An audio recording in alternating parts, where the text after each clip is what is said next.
Hello and welcome to TBN Israel, the podcast. And Mati, today we're talking about a big news. The elimination. The biggest we've had in a while. Yeah, the elimination of Yahya Sinwar, yes. the mastermind behind October 7th, the leader of Hamas, and also the big leaders of this organization internationally. The supervillain of the Middle East. Yeah. Right after Hassan Nasrallah, this man was the supervillain of everything that happened here, definitely in the last 12 months. Oh, for sure. And I think, maybe we start with the story, though. Let's start with the story is unlike everything that's happened previously. This wasn't some mega project. It wasn't some, well thought out and planned out attack. It was some guy from our basic command infantry course. 18 years old or 19, this young, and I'm not saying this to belittle him. Yeah. A red-headed guy in training for sergeant course. Who by chance, by following protocol, eliminates the head of Hamas. Amazing. Incredible. Amazing. Somewhere out there, this young guy is walking around, and he's the guy that removed Yahya Sinwar from the face of the earth. It's unbelievable. It's incredible. It's just to give you guys back in America, wherever you are, a comparison. Just imagine what you felt when you heard the news that the United States eventually eliminated Bin Laden, the guy who was in charge of the terrorist attacks on September 11th. 9/11, yeah. So it's crazy. Yeah. This is the situation. And Mati, maybe we'll go step by step of what happened that day, that morning, and then we'll go into the future of what this means for this war, for this region, for this fight against Iran. It's been significant. Let's start here, and then we'll dive into the details. Here is as we go live here. There is no longer a leader for Hezbollah. There's no longer one of the two. Both leaders of Hamas are removed. Many of the leadership of the Iranian IRGC, Revolutionary Guard Corps, are removed, and the last villain or supervillain standing are the leadership of the Iranian government within Iran. Everyone else has been removed, and that is nothing short. I don't want to call it a miracle, but it is a miracle. It's incredible. Yahya Sinwar on October 16th, which is just a handful of days ago, as he's traversing through the Gaza Strip with two bodyguards, from what we know, is picked up by one of the infantry battalions that's maneuvering through the Gaza Strip. They were patrolling an area and like a stock of buildings that were rigged with explosives. So it was a routine patrol of the area, and they just noticed these three suspicious terrorists, because this was an area without any civilians in them. This is a war zone area that the IDF declared and evacuated all the Palestinian civilians from. So any movement that you see is suspicious because it's potentially a terrorist. And they noticed these three guys, and what did they do, Mati? It's a very interesting story. They identify them as terrorists because they're walking around armed in an area where no civilians and no terrorists are obviously supposed to be operating. They open fire on one of them that later we find out is Yahya Sinwar himself. They hit him in the arm. He splits up from his two bodyguards. They run into one building, he runs into another. And then for almost more than 12 hours after that, the forces in that area engage with him and the other armed people. They fire on the building that he was in. Then they try to enter the building. He rolls grenades on them. Then a tank opens fire. They think he's eliminated. Then they find blood marks, and they go in. Anyway, what ends up happening is multiple rounds of small infantry He gave you the whole process. I have the whole process here that Tomer gave us. Yeah. Okay, wait, but we forgot to do something. Yeah. What? To open the show. Oh yeah, right. So let's open. Another one bites the dust. Was this the way? That was a musical number.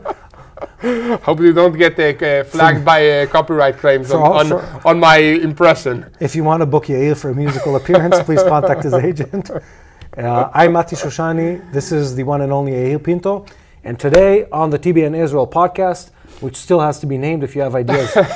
Finally, after what, half a year after of 6 airing months this? of this, give us an idea that hasn't been named yet.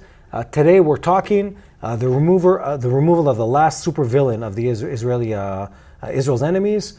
This man, no longer one or only Yahya Sinwar, was violently removed from this earth earlier this week. Amen. Yes. Incredible week, and again, We say this often, but really this is the kind of weeks where the number of events that happen in a single week outweigh what usually happens in the Middle East, which is a busy neighborhood altogether, in 12 months, easily. For sure. We've been maneuvering in Lebanon.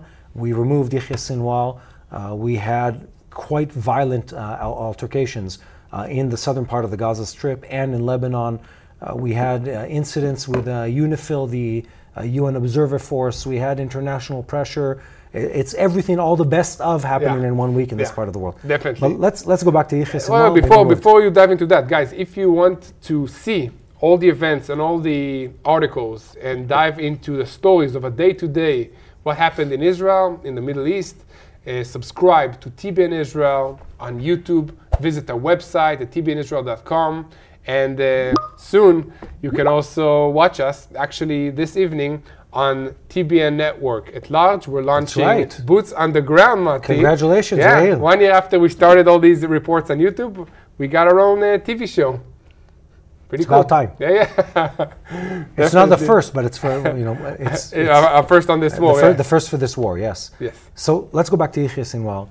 Yahya Sinwar is, he's considered this villainous mastermind, arch terrorist who's been planning terrorist attacks against Israelis for the entirety of his life. We've done several pieces talking about his character, his background. This man was evil, this man was ruthless, this man was violent both on a leadership level, but also personally. Also against the Palestinian people. Against Palestinians too. His nickname was the Butcher of Khan Yunis. The Butcher of Khan Yunis. Because he would root out any Palestinian that was suspected of talking or of having any connection with Israeli authorities, and would brutally murder them, basically. With his own hands. Yes. And this is this man. He is the mastermind of October 7th attack. He goes into hiding, and there's footage of that just before that attack. With his family taking a screen, some food supplies into his tunnel underneath Khan Yunis. And then he basically stayed there or moved to a different tunnel throughout this war, just hiding and trying to stay safe while his fighters or terrorists were carrying out the war and risking their lives, and he was hiding underground. Yeah, well, we don't really know what he's done throughout the war. We know he's been in hiding. The IDF and all our intelligence organizations have been working hard to track him down. Unsuccessfully so far. Sometimes, in fact, we would go weeks with absolutely no word of whether he's even alive or not. Someone would say Sinwar has been killed, and then someone would come out and say, no, we actually have zero information about his whereabouts. We just know no one's heard of him for 14 days, 20 days. And then suddenly a message would pop up. No, that's not true. He's been in touch with Hamas in Qatar. Bureau in Qatar, definitely. Something like that. Yeah, I think he succeeded. There were 2 times that we were close to catch him. Really? Like this, and we missed one in Khan Yunis, right? Yeah, one in Khan Yunis and one in Rafiah. Yeah. At the end, he was caught in Rafah, which is the southernmost city of the Gaza Strip, where all the world and the United States urged Israel not to enter and not to bring our soldiers in because of fear of a humanitarian crisis.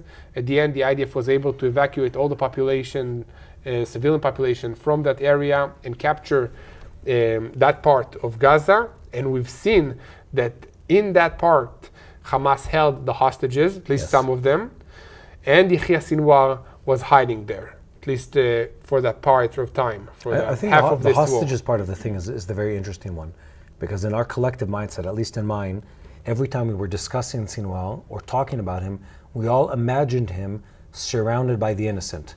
Yes. The Israeli hostages surrounding the children, the young. I don't want to name the families now because it's painful to talk about them, but the young babies that were born in captivity or that were kidnapped as infants. Everyone was always imagining him, and we've even heard the reports of people coming out, hostages who were released in previous deals, saying that Sinwar visited them in captivity. That Sinwar himself was surrounded by other hostages, and we've never heard from those other hostages. So we always assumed he was somewhere with them, but in fact he was caught in the end, walking just him and 2 bodyguards. One of them was a brigade commander, someone who's very close to Yahya Sinwar, walking in the open through a semi-destroyed neighborhood, trying to make his way probably from an area that was under heavy control of the IDF to an area with lesser control of the IDF. But Mati, we have found DNA evidence that Sinwar was actually located in a tunnel 600 meters from the tunnel that 6 Israeli hostages Previously. Yes, Yeah. were found murdered, including Hirsch and others, that the 6 that were found dead. And that's one thing. And then the second thing is that when the IDF was able to reach Yahya Sinwar's body, on top of him they found 40,000 Israeli shekels, which is the equivalent of $10,000 in cash. They found fake passports, and they found fake identification cards of UNRWA, United Nations Relief and Works Agency for Palestinian Refugees. Okay, and so that also good job on the acronym. You like it? I worked. It's a mouthful. Yeah, for sure. Unlike Pazashkian. Pazashkian. Yeah, the leader of Iran, definitely. So to me, it looks like he was planning to leave the Gaza Strip altogether. So he has money, so he can bribe his way out to Egypt. He has fake passports. But we don't know that for sure. We don't know that. But this is one of the assumptions. I'm saying, to me, it looks like, he had everything on him that he needed in order to kind of escape and keep orchestrating this war from afar. Yes, but I want to say, I guess in his benefit, is that he had the chance in the past to escape. For sure. And there were even deals put on the table saying, look, we'll bring this to an end, or we'll reach some kind of interim agreement, and you will get to receive asylum in a different country. And he openly denied it. He never was one to fear for his own life, not in the sense of like removing himself from the country. He did hide, he did protect himself and his family, but he never fled, and he had the chance to flee previously. So let's talk a bit about what led to the fact that Yahya Sinwar, who's been evading Israeli intelligence for many, many years, way before this war started, how does he end up killed? We started with, in the end, it's a cadet in our sergeant school, our commander school, who just by following protocol, once and once again, managed to kill this arch-terrorist who was hiding in the open and hiding in a building. We previously described, you said they were walking in the open, a unit identifies them, the battalion commander, if I remember correctly, opens fire, hits Yahya Sinwar in the arm, doesn't kill him, he just hits him in the arm, and we see that injury later on in the footage. A drone identifies them, we open fire, then they split. 2 go in one building, and Sinwar, we later find out, goes to another building. They also opened fire towards our forces and injured one Israeli IDF fighter. And then a drone identifies 3 terrorists that are trying to escape a building. The fire was opened at these 3 that split into 2 different buildings. Sinwar alone entered a building and hid in the 2nd floor. And then tank shells from the tank units that we are both part of or raised in. And Matador. Matador is a rocket, shoulder rocket that infantry soldiers use. It's like a one-time use rocket. It was also fired at the building. The forces came to scan the building, and then Sinwar hurled grenades at the forces. So he survived the attacks, and then he threw grenades at the Israeli soldiers. Another Matador rocket was fired towards the building. A drone was sent inside and saw a figure covered with like kafia on his face. It's probably the most shared clip that's been shared in the last month. Maybe we can show it also here. You see him sitting on a sofa. He's clearly injured. His head is sort of like is lowered. He's got a kafia on. He's got a head cover on, and then he's sitting there. Clearly you can see one of his arms at the table, and he sort of throws a stick at the drone. The drone sort of evades it. And then the soldiers, they leave. They follow procedure. The sun is setting. They've been, tracking this and probably many other targets for the majority of that day, since the morning hours. And they say, okay, let's freeze the situation. And they leave for the night. And when they come back the next morning, they look at now the body of Yahya Sinwar. And one of the soldiers, again, we don't know the exact words they used, looks at the other and says, bro, that looks like Yahya Sinwar. And the commander comes into the room. He says, it does look like Yahya Sinwar. He calls a guy in the Shin Bet, in the Israeli, version of the FBI or intelligence apparatus, calls them. They have a unit that identifies bodies. Forensic, yeah. Also the Israeli police, because Sinwar was in Israeli prison for almost 20 years or something like that. So they had his DNA test and his and dental. the fingerprint and the DNA test. Yeah, and what's interesting is that, one, how fast this information actually leaked.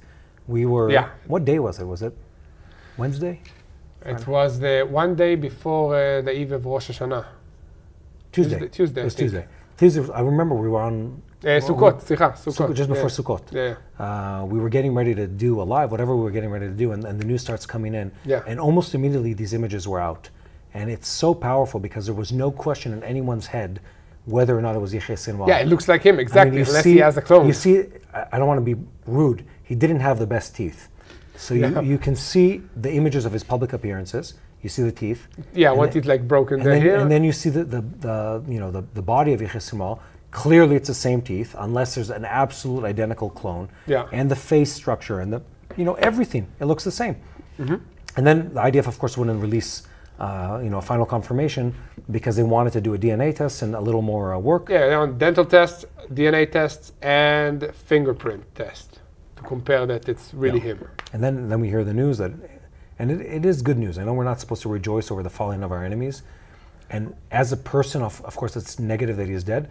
As the head of a terrorist organization, the world will be a better place without Yahya Sinwar. Oh, for sure. I don't think we have to mince words with those kind of He's in statements. charge of murdering Israelis, Americans, and other nationals on October 7th. And even before that, many Israelis, he was in charge of many terrorist attacks.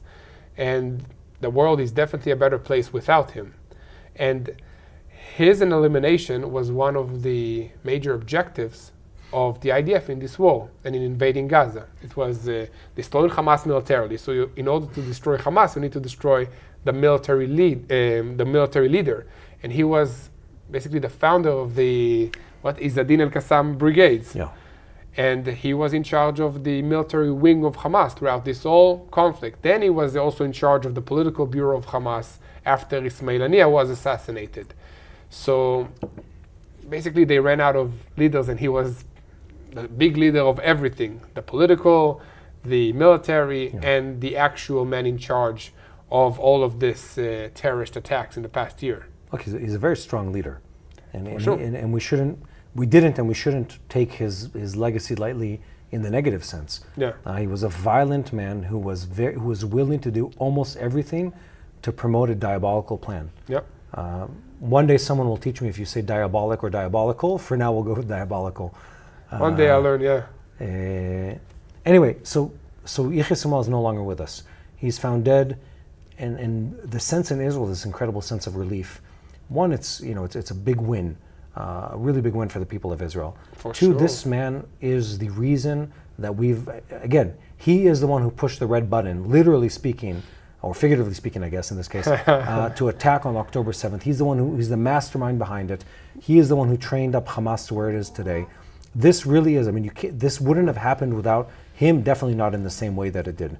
And his removal from the scene is very dramatic. And now we're going to try to break down what that means. What's the future? Because it's always complicated to estimate where things will go. For sure. But let's start with the morale, okay? So now Hamas is out of the picture.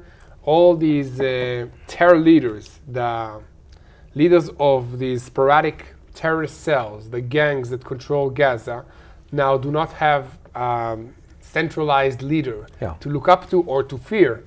So that might lead to surrender, maybe to giving up information for the IDF.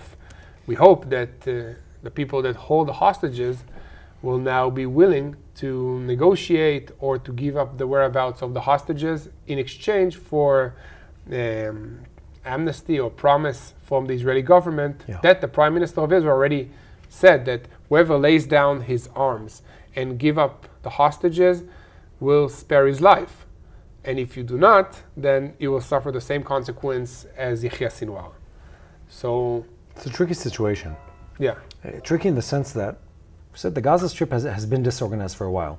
Hamas hasn't been like this, clearly operating government for months now. And they also haven't been fighting as an organized army. Yeah. They've reverted back to guerrilla warfare, for the most part. Definitely. Yahya Sinwar still did send out commands. He still did give orders. He was still sort of the decision maker when it came to the negotiations with Israel. Yeah. That didn't change. Now that he's out of the picture, it almost makes things more complicated.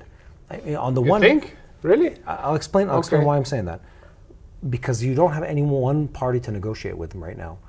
Not only that, if you think about it from the Palestinian perspective in the Gaza Strip, we've really broken down their infrastructure on every level. We've moved the people around. We've eliminated much of the fighting ability of Hamas. There still are many armed people, but they're not organized in military units. They don't have a decision-making process in the same way they did. So, to your point, if our hope to get out the hostages, which should be the #1 priority at this point in the Gaza Strip, or at the top of the priority list, to get them out right now, we need to pressure everyone. It's not like there's one party you can call up and say, hey, Mr. So-and-so, we want, our people back. He's like, I don't have your people. There is no one party. I think that's easier, kinda, because we have, contact with the family leaders, and the Palestinians are like any, family or area in the Middle East, which is run by tribal leadership, yes. Meaning strong families. So if we can reach the family leaders of anyone that has any information or is holding the hostages, we can either give them something that they want in order to release the hostages, or pressure them to release the hostages, and they're not afraid of Yahya Sinwar that he will retaliate against their family and their children's children forever. No, in that sense, I agree with you. It destabilizes things in a way that does allow people to take a risk that they were not able to take in the past. Exactly. It also opens the door for chaos. And I don't think Gaza wasn't in chaos so far. Look, anyway, it's a chaotic place. Let's talk internally. Yeah. Externally, yes, Gaza as a whole has been fighting against Israel as a whole. But in reality, it's much more complicated than that, as everything is. And there's tons of footage that's come out of Gaza in the recent year that shows the infighting that they have. Internal fighting and gang fighting, fighting for the humanitarian aid. Some of the big clans, or the big tribes, fighting against Hamas over power and money. You want some water? I'm good, thank you. Okay. I have my own water in this. I will not offer you any more water. In this lovely branded bottle. Last time you get water from me. So this was so it can trigger chaos. It can trigger infighting. Again, think about it from this perspective. Since 2006, Hamas has been in control of the Gaza Strip. It's a long time. Yeah. 18 years. Oh yeah, going on 19 years at this point. Crazy. 18 years, and they've been in control with a very, very, very strong hand. And now that that's gone from the table, there is no one government that's holding everyone together, one strong leader. It allows other people to fight. Now, someone might rise through the ranks that we're not familiar with within Hamas and take over, but someone might not. And it might be someone who's not necessarily affiliated with Hamas who becomes an interim leader or something like that. And again, from Israel's perspective, I don't want to say it doesn't matter to us. It doesn't matter, but we want the war to end and we want the hostages back. It doesn't really matter to us who's the name of the person and what organization he affiliates with as far as the leadership goes. Yeah, definitely. But I think this is let's start with the obvious. This is a symbolic victory because he's the face of Hamas, the face of October 7, and he's eliminated. So that's a hit to the morale of all Hamas terrorists. It's a boost to the morale of the Israelis. And it's also a hopeful moment that there is a chance to end this war pretty soon because we killed the head of the snake, at least of Hamas. Yeah. Yes, it is symbolic, but I would say with an organization like this, it's not like in a country like Israel or others that have a democratic sort of change of government. Yeah. And there's people waiting, opposition that are waiting to replace. Yeah, but institutional history too, and you have you have bureaucrats that are career officials in the government and stuff like that. These organizations are highly charismatically led.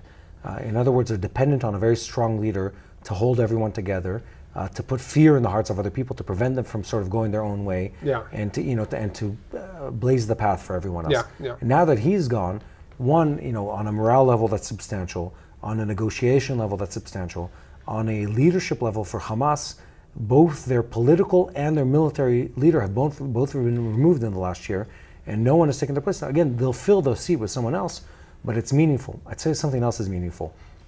We don't have an image of the passing of Hassan Nasrallah. There's no image. It was in the bunker somewhere. Yeah. He was somewhere probably blown to pieces. Yahya Sinwar, we have an image. Yahya Sinwar, we have video footage and an image.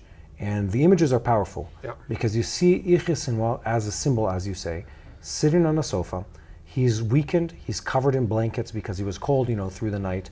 He's got his gear on him. He's covered in dust. He's sitting in a destroyed house, looking out through a broken wall into a broken Gaza Strip.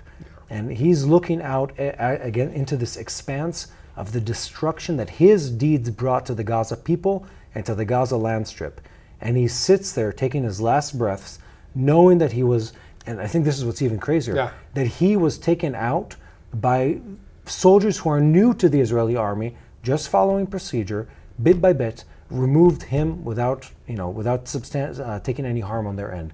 And this whole legend of the fierce warrior and the guy who outsmarted everyone for generations, it all comes to an end just like that. Yeah. And what did he have left? He has the rebels in the Gaza Strip and IDF forces that are emerging victorious on top of his Hamas terrorists. Yeah. Exactly. That's it. That's the legacy that he's living.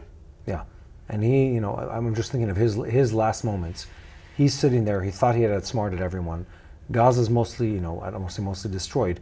The infrastructure of Gaza and the infrastructure of Hamas are, for the most part, destroyed.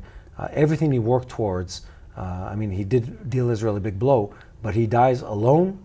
He dies bleeding out in a chair, covered in dust, weakened, with a weakened Gaza around him, and Israel is victorious in that moment. And I think it's a highly symbolic moment. Yeah. I'm not happy for the death of anyone, but in this case, the image matters. The image matters because the victory is meaningful. The falling of the enemy is meaningful because he stands for a lot of the evil that's been fighting against our country, and him leaving opens up the door for someone else to enter. Hopefully someone better. Yeah, definitely. Well, it was pretty bad, so I would say it's pretty hard to find someone worse than him, but you can always find somebody worse, sadly. Yeah, you never know. Yeah. So I think this is an opportunity to free our hostages.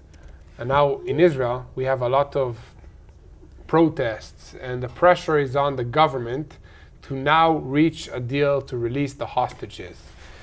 And the question is, I think it's very interesting because on one hand, yes, I think this is an opportunity to be used to release the hostages.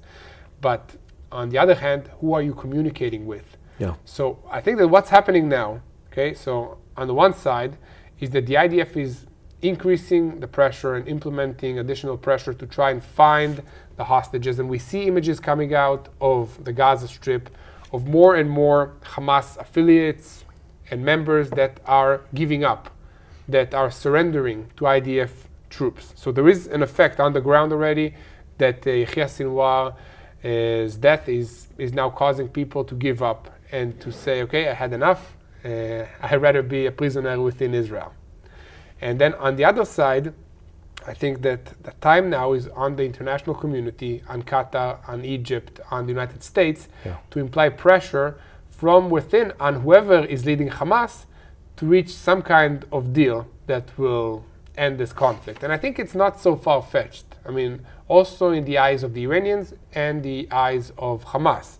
I mean, I think for everybody it will be good to stop the fighting now so that they can have some of their assets, people, organizational safe or like still alive. Because what's the point of fighting a lost cause war? I'm pausing here because I think there's a lot of like really deep questions here that we don't know the answers to. Yeah.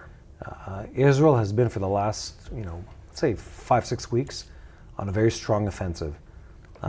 Moving very quickly, definitely relative to the last couple months before that, through Lebanon, southern Lebanon, eliminating Hezbollah targets, eliminating Hamas targets. Bless you.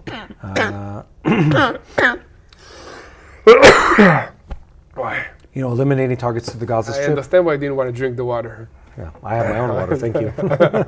Cough-free water. Yeah. I have lemon in my water. Oh. I'll give you some of my magic potion. Thank you.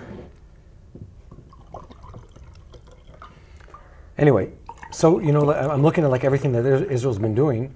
On our end, we've been moving very, very quickly through the Gaza Strip and also through Lebanon. If you look at it from their perspective, they've taken a substantial loss recently. One, the speed of the offensive has hurt them a lot. Yeah. They've lost a ton of leadership. They need time to regroup. And we've refused, definitely in Lebanon, we've refused any offer of a ceasefire because we're not interested in a ceasefire. Yeah. What we need is an agreement that will finalize and end this. We need basically to clear out all Hezbollah military infrastructure positions and militants from at least 5 kilometers of our border. Because at the moment you have people that are sitting in the balcony and they see a Hezbollah post on the other side within a few hundred of meters. It's impossible to have that again and to bring the residents. Let's say I took your position on this and I said that chaos was a good thing.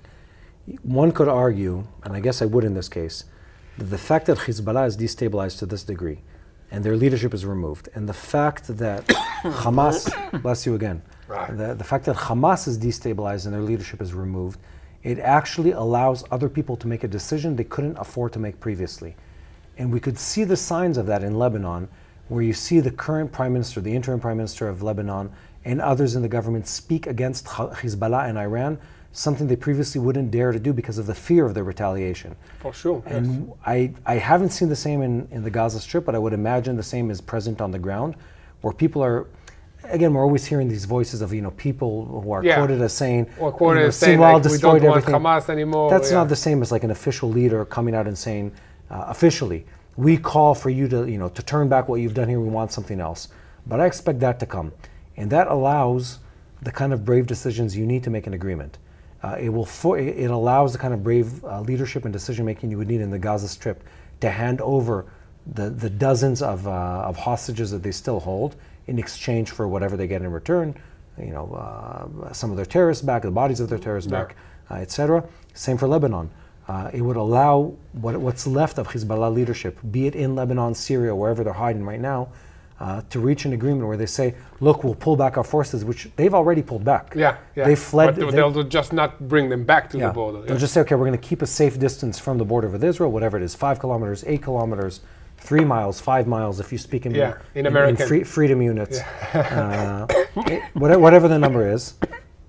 I worry about you. For good reasons. Anyway, so that does open up a chance for a big change.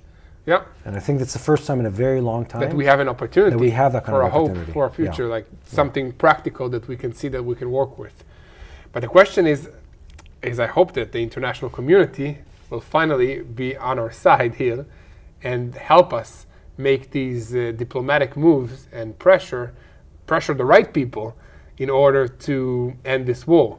Because it doesn't help if they keep pressuring Israel to just withdraw and do nothing while you have terrorists on all our borders. So I think it will not happen if just Israel makes it alone. But I feel like it's a good time. It's a good time because we've met most of our objectives, minus the hostages and the return of our residents to the north. But we're getting close to that. I can't put a date on the calendar, but we're getting very close to the place where Hezbollah's ability to launch rockets, and we're already seeing that, is diminished to a degree where people can start saying it's not as bad as we thought it would be, where there's someone that would be forced into an agreement, and in the Gaza Strip where we've established a strong enough presence within and enough of a pressure movement or pincer movement on Hamas fighters to force someone into an agreement. And I think we'd all want to see that happen. We're entering the winter months. Give it 2 more months, we're going to be in the Lebanese mud, figuratively and practically nobody speaking. wants to fight in the winter. No one wants to fight in the winter in Lebanon for sure. Mountainous and muddy region. Gaza Strip, same. Makes it very, very hard to fight, and also we don't want to see a humanitarian crisis roll over into the next winter. Well, in Gaza Strip, we're going to stay there in the winter for sure. Our forces are not going to leave Gaza anytime soon until there is some kind of outside administration that can govern. Look, offers have already been floated. We've already seen offers in this last week for the Gaza Strip of people saying, look, there's all these. We know one of these guys, Moti Kahana. What did he say? What's the offer? No, there's all these international companies that that do humanitarian aid, but in a war zone, where they know how to bring in armed fighters and sort of secure a bubble. And in that bubble, they'll say, we'll take over humanitarian. Because the big challenge for the IDF has been, we don't want to take responsibility for the humanitarian crisis in the Gaza Strip. These aren't our people. Let them govern themselves. And then everyone else says, yes, but the people governing them are Hamas. And they steal the money, sell it to them, to their own people, and then use it for the fighters. And so everyone's saying, offer a different alternative. So the other alternative is outside source. Outside forces and outside units or humanitarian organizations. Outsource Gaza Strip. Yeah. Exactly, and that's I think that's going to happen. Yeah. One way or another. Again, you're 100% correct. IDF will remain in the Gaza Strip for the foreseeable future, hopefully only playing a security and defense game, not any more of a ground maneuver or in the same scale that it's existing today. And the same for Lebanon. That's also kind of similar to Judea and Samaria in certain areas, that we still have presence, and then you root out only the terror elements from within specific villages. Yeah, I hope it's to a lesser degree than Judea and Samaria. Me too, yeah, definitely. Yair, I think this is a good opportunity to do two things. One, to thank our viewers. This has been an incredible year, both bad and good, it depends how you look at it, but it's been an incredible year of growth and exposure for our content. We're about to hit, or I think by the time this airs, the numbers sort of add up, by the time this goes live, we're going to be at 1 million subscribers, or just there. Amazing. A little more, a little less. You get the final numbers usually a bit after it happens. Yeah. Incredible growth for this year. Yeah. And I want to say thank you. First of all, internally, thank you to you, Yair, and to our team who've worked very hard on this for the last 12 months. Yeah. Tomel's part of that, back over there. This guy there, yeah? Yeah. The guy with that button shirt, and many other people who are behind the scenes working day and night, and I really mean day and night. I wake up sometimes in the morning and see messages from 4 a.m. like today. 60 messages 60 on messages WhatsApp. at 4 a.m. by people that woke up early to take care of business. And I want to say thank you to our viewers, to the people that have stuck with us, that watch our content every day, that tune in every day to catch up on the news and everything that's happening here. We care about your friendship. We care about your partnership. It means a lot to us to know that you're there standing with us, watching with us, praying with us, caring with us for what's happening in this land. That's our goal. Oh, for sure. We are here so other people hear the truth about what's happening in this land. I want to share something that I just encountered with 2 days ago, Mati. There's a group of Christians that came to Israel. And one of the people from this group came to me and she said, I am using the materials, the videos that you create at TBN Israel every week for our prayer meeting. And we use the topics in order to pray for Israel, for Jerusalem, for the IDF, for the situations here. And they knew that I'm coming to Israel, so they wrote their names and signature on this, it was maybe 10 different huge pages, and gave it to me. So I'll show it to you, but we are really making a difference and helping people to pray for the situation. And people really watch us, and it was really touching to see it in person. The person. Yeah, and not just the numbers. Well, the numbers really never really worked for me. It all boils down to one person at the end. Yeah. Was one person touched? Did one person care about what you created? And I think that's what we really care about. And so we're going to ask everyone at home to do one more thing. Find one more person who doesn't watch the content we create and share this content with them. And then make sure you subscribe and make sure you like this video and others to help us reach more people. Because this is how the word gets out. This is how truth comes out from Jerusalem to the corners of the earth. Definitely. Yeah, for sure. So we've been talking, Yahya Sinwar, we've been talking about what's going to happen in the next day in this region. And it's been exciting in the sense that it's a time of change, and it's a time that can bring a negotiation, a discussion, an agreement that wasn't possible even a week ago because of the change of leadership in this region. I'm hoping this is the beginning of the end. That's my expectation. Yeah, me too. Yeah, my hope is that now international entities, other governments, other forces from within the Lebanese people and from within the Gaza people can rise up and reach an agreement that brings us back our hostages, allows the people of Israel, over 60,000 who still can't return to their home in northern Israel, allows them to return to their rightful homes, and allows us to have some kind of semblance of an agreement and quiet in this region. I think it's really possible because also, let's see, the Hamas members that are not extreme ideology driven will say, this doesn't make any sense. I want to take care of my family. I want a future. I want to pick the winning side. Yes. So it looks like that's it. Israel is the winning side, and there's no more fear of this man, of Yahya Sinwar.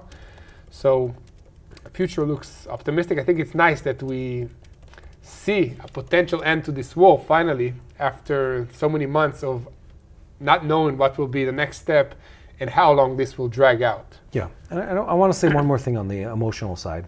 This is a question we get often from our viewers. And the question is, like, how do you deal with the dissonance, the tension between the desire to see Israel win or be able to protect itself, and then the concern for the well-being of the people of Lebanon and the people of the Gaza Strip and the people of Israel? And my answer to this is, and I think this is sort of like the beginning of the end of what we're talking about, is when you care for what happens in this region, and you read the Bible or the New Testament or both of them, and you know that there's a meaning and significance to this area that is beyond politics, geopolitics, and the borders on the map, there's one more piece that you have to have, and that piece is empathy and care. And the empathy is to care about the people of Gaza, to care about the Palestinians of Judea and Samaria, to care about the children of Israel, wherever they are, especially the people of northern Israel, who still can't return to their homes, including friends and family of both of ours, who can't return to their homes. And in addition, care about the people of Lebanon, care about the families who live in southern Lebanon. And when you do that, when you have that care in your heart, it leads to one very clear thing. You want it to end. Yeah, for sure. That's the thing. You want it to end. And that's, I think, where I would end off on a philosophical level, which is the end of all of this is the end of violence.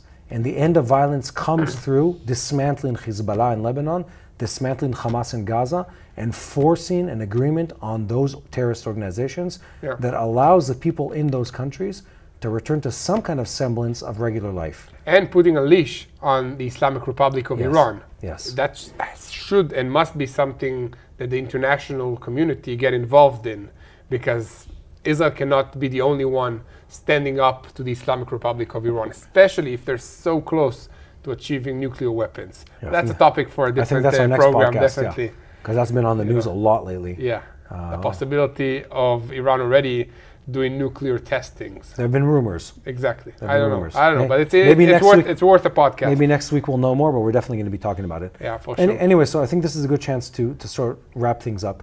Again, just to say, with all these talks of war and the death of Sinwar and all that stuff, don't lose the empathy that you have in your heart for people. Never stop caring for the suffering of other people.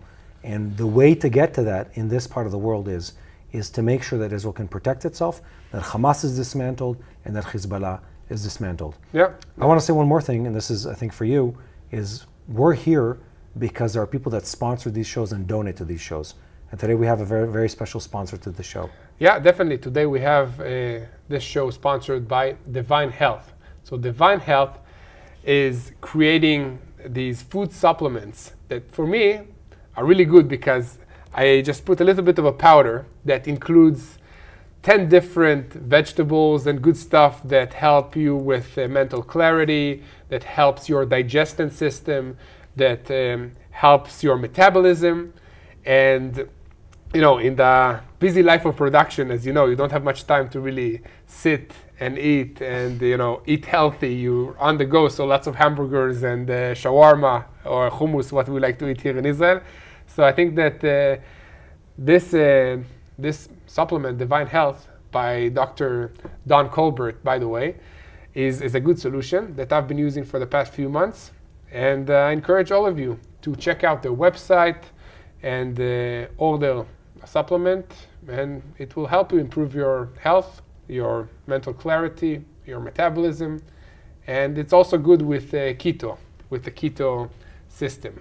So I would give it a try, and they're the sponsor for today's show.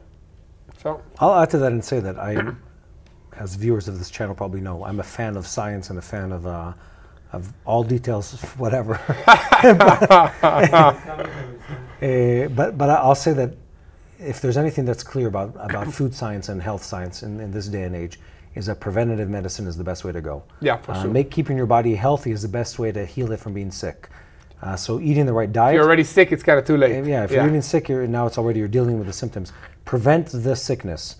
Prevent the sickness by eating the right things, by taking the right supplements, by keeping your body active, so you can live a long and healthy life. Yeah. Also to say that, for many of our viewers, and this is the blessing we say in Israel, for birthdays we say, it used to be till 120. And now we say till 100 as a 20-year-old. As a 20-year-old. Because living a long and healthy life is better than just living a long life. Yeah. So again, this is the reason that we love having this type of sponsor that promotes people getting the right nutrients, the right macro and micronutrients that their body needs in real time. Okay, definitely. And in order to help us by getting these supplements, please go to tbnisrael.drcolbert.com or call 888-826-1939. I think that's it about Divine Health. Yeah. Any final notes on Yahya Sinwar? Are you going to miss this guy? No. No. I mean, this man's legacy was death and destruction. The world is a better place without him. Now our prayers are that his departure, along with Hassan Nasrallah and others that have left us in due time in this region, will be a trigger for quick agreements and for peace returning to the Lebanese border and the Gaza border for the people of Israel and the people of Hamas in Lebanon. Yeah, definitely. And it can't happen a day too soon.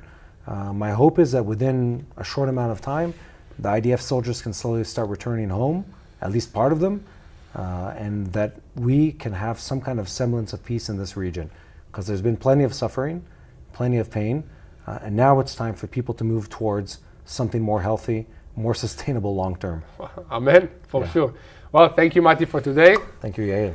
And thank you for joining us here at TBN Israel, the podcast. Please subscribe, share, and help us reach 1 million or more than that even in the near future, because we want to share the truth of what is happening in Israel. And the most important thing that you can do is pray for the peace of Jerusalem. Hello, this is Mati here in Jerusalem with TBN Israel. This is Yair Pinto from TBN Israel here in Jerusalem. TBN Israel is keeping viewers informed with Israel-focused news, culture, and what God is doing in this land. Support TBN Israel today online at TBN.